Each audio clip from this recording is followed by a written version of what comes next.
Hey guys, Recovery Jim here. I'm just at the airport. I'm not flying anywhere. I've just been for my vaccination. I got the Oxford AstraZeneca one, so I'm not allowed to drive for 15 minutes. So I thought I'd do a little quick video. Yeah, I know there's a lot of people out there that are like, should we get the vaccine? Are they putting a microchip in you? Is it, are they keeping tabs on you? What is it? Is it placebo? You know what? I know it's not a chip, and I'm not that exciting to be tracked anyway, but whatever it is, you know what? If it's helping the fight against this COVID so we can get back to normal, then by all means. And I think it's not a surefire solution. Of course it's not, because at the end of the day this thing's going to mutate and blah blah blah, but if we can start killing it right from the start, then cool. Anyway, I'm not going to get into that. I know there's a lot of people, friends of mine and others that are struggling at the moment. I mean, I know people are struggling all the time, but I know there's a lot of people close to me that are struggling, and I just wanted to talk maybe a little bit about my first. What it is I know people that are getting sober for maybe a couple of days or a couple of weeks, and then they're relapsing, and they hate it, because then they wake up the next day feeling like absolute fucking dog shite, and like thinking, why am I doing this, and that constant kind of breaking down of you and weakening your spirit is, you just eventually think, well, what's the fucking point? Why should I give up? And that's the disease talking. That's it getting into your brain. So for me, yeah, my first couple of days of sobriety, the last time I was in hospital, I wanted to get out of there. I didn't even have my phone on me. The TVs were broken. I was reading a lot, but I wanted to get out of there. Because I was feeling better. I was getting stronger. But also I felt I was taking up a bed for people that needed it, and I just I thought I can go and fucking close in on myself at home, because I didn't want to see people. I didn't want to do anything. I was feeling fucking low, man. And I got home, my parents were obviously happy to see me, and then I made a decision. I was like, I think I got home on the Friday, and I made a decision to get into a meeting on the Monday. And I went, I'd met some of the people. Well, I'd met one of the people before. And as I say, I think I said before, there was only 5 or 6 of us in that meeting. And I felt I was made to feel welcome. Of course I was. I did share, I think, just basically to explain my kind of background and who I was, and it was good because it was such a small group of people, and I got home, and then I kind of it went well. I think I did 2 meetings on the Monday. Actually, I did one in the afternoon about boundaries, kind of SMART thing, and then in the evening it was CA, which I still go to, and yeah, so it was, that those first couple of meetings, I felt, right, this is what I need to do. I need to really push myself for this. I don't think I set out to do 90 meetings in 90 days. I hadn't really thought this is what I need to do. I just knew I needed to do meetings as often as every kind of one was available. That's maybe the vaccine fucking me up.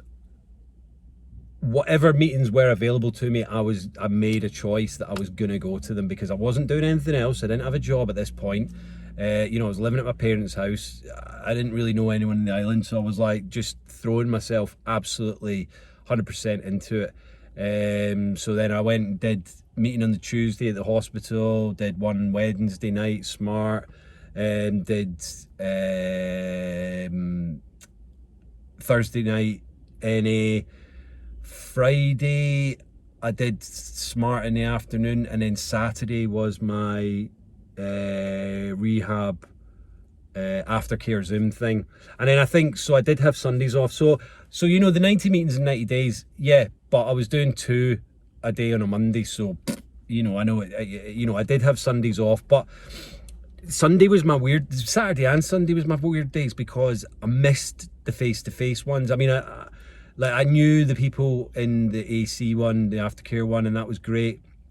But because I was just sitting in the house all day and not actually getting out going for walks, because yeah, essentially I was still feeling like shit. You know, it takes a long time to get your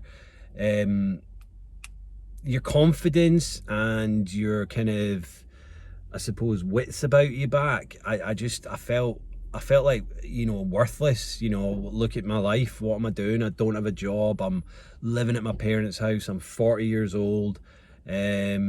You know, and at this point I hadn't really kind of started building bridges. There was a few of my friends that I wouldn't use the word stuck by me, but were still in touch with me. Yeah, I mean, stuck by me, yeah, of course they, you know, kind of did, but yeah, you know, but they were in the UK, so I didn't see them, and it was, yeah, it was a tough time, and I was down a lot of the time, man. I really was, and I just thought, you know, what is the point? But I really knew that if I picked up a drink at that point, that was it. You know, it wouldn't happen straight away, but I would be on that path, and then, you know, I wouldn't have been as lucky to get back into the detox at the hospital. You know, my parents wouldn't have, you know, helped me out with a detox clinic or rehab again.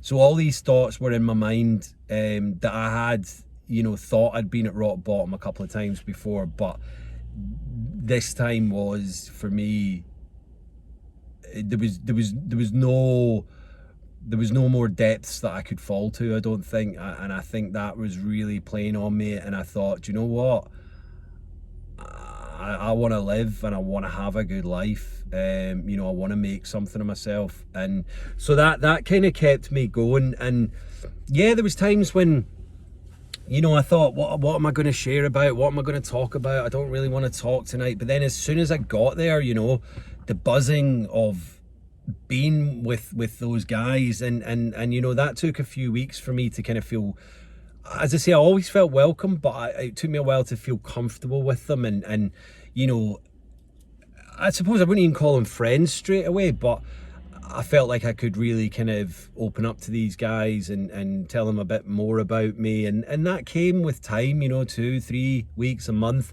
Started getting the chips, and it was just like, do you know what, it was a revelation. It was like, do you know what, I'm not the only fucker here that's like this, that's struggling, you know. And obviously in those days I was brand new, and you know, I was the newcomer, and then slowly by slowly, new people started coming in. As I said before, some people stayed, some people didn't. But you know what? It's weird now, because I'm like, as I say, there was 5 or 6 people at the beginning of my group and home group, and you know, now we've got like 15 odd people, and you know, it's comforting to feel that I'm not the newcomer anymore. You know, for a long time I did feel like, oh, you know, I'm still the newbie and this, that and the other, but now I'm like one of the kind of originals or something like that. Do you know what I mean? Like,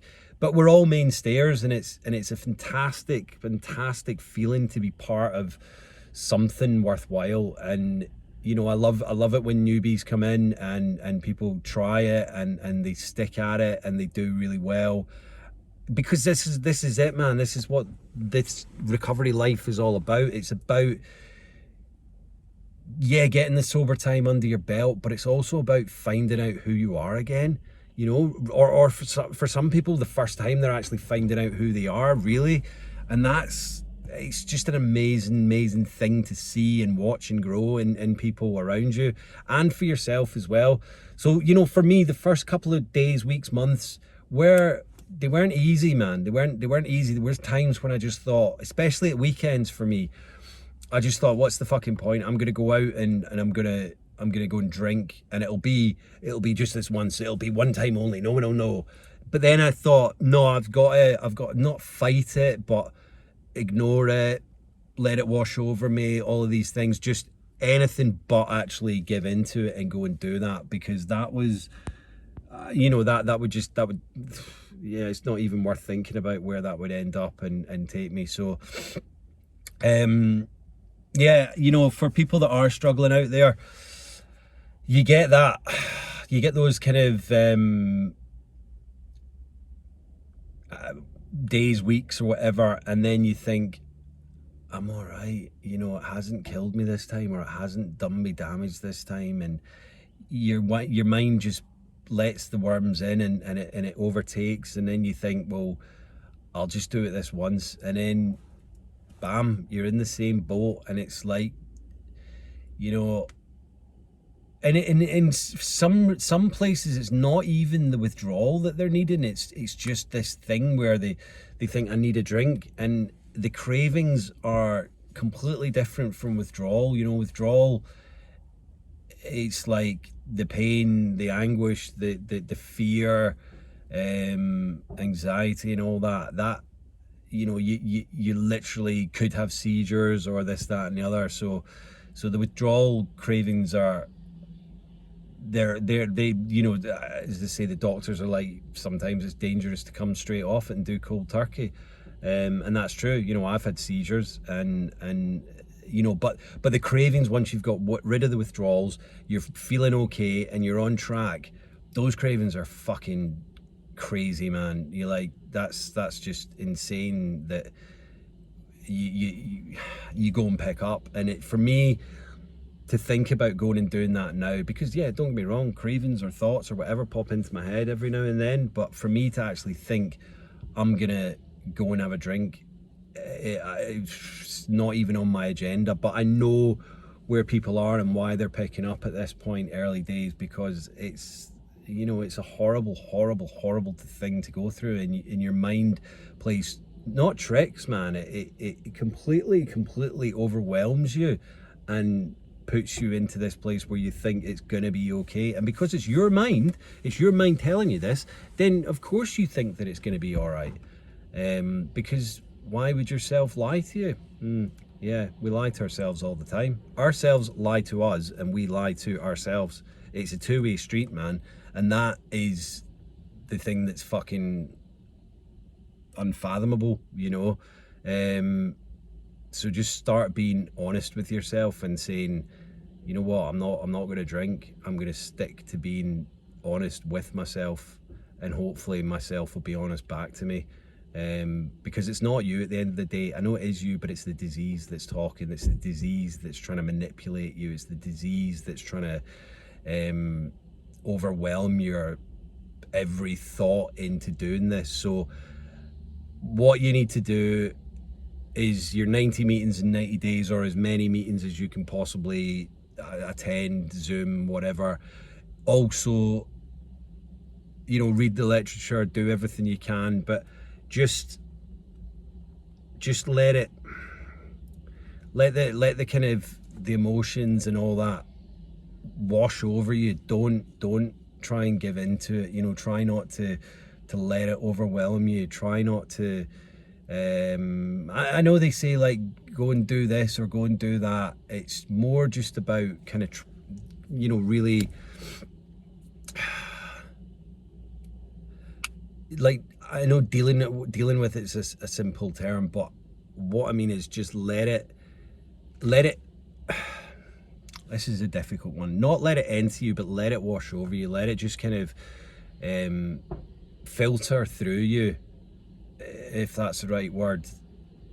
Not take over you, just let it drain out. I know I'm probably not making a lot of sense here, but for me, doing the meetings was the first and foremost thing. You know, I know I was lucky and we've got face to face, but you know what?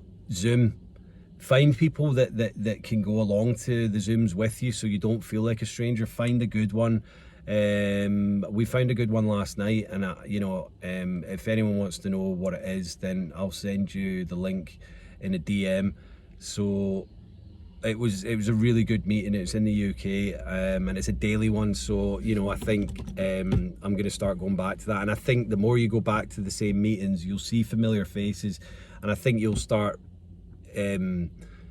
becoming close with some of the people that are there every day, because you need to be there every day, so they'll recognize the kind of pain, the struggle that you're having, and likewise, and it'll develop kind of kinship, and yeah, so it is tough. The first fucking days, weeks, months are fucking tough. They are. It's still tough, do you know what I mean? But it gets easier. That's the thing. It gets easier. So yeah, I'm not really gonna do a view today because I'm at the airport and I'm in a car park, so there's not really a lot to see. Incidentally, the last time I was actually up here, I'd flown in to go and help my brother, finish off building his garage and stuff, and I'd had some drinks at John Lennon International Airport, and then was getting the bus into Douglas and got myself some drinks. When I arrived, I wasn't pissed or anything, but I'd had a good old drink, and then I was, I'd had little half bottles of vodka up in my room, so I'd have some beers with him and then I'd drink later. It was always there, but it wasn't as bad then. I mean, it was bad, but it wasn't as bad. I could still get up and function, and I wasn't drinking in the morning. But the thing that they say is, it doesn't get better, it only gets worse. And mine, that was 2017, and over the next 3 years it just escalated and got worse and worse and worse, and just was destroying my life. So yeah, so get into a program, get yourself sober, and work at it every day. It's the one thing that you need to make your priority, because everything else will fall into place. Your work, your life, your career, your love, everything like that will fall into place as long as you get yourself sober and clean, because that's it. There's no life worth living if you're not sober and clean. And believe me, things do fall into place. Fuck it. I'm moving into a cottage. Hopefully, fingers crossed, if we're out of lockdown next month. I'll do some videos from there. You'll get to see around my cottage. My job's going well. Yeah, we're in lockdown and all that, but fuck it. It is what it is. I know people say that a lot at the moment, but it is what it is. I've had my vaccine. I'm happy with that. And you know what? These things wouldn't have been happening to me if I'd still been drinking and using. So, this is what life's about. The universe can see that you're trying to make an effort and all that, and it'll conspire to try and help you and give you a better life. Positivity begets positivity. So, yeah.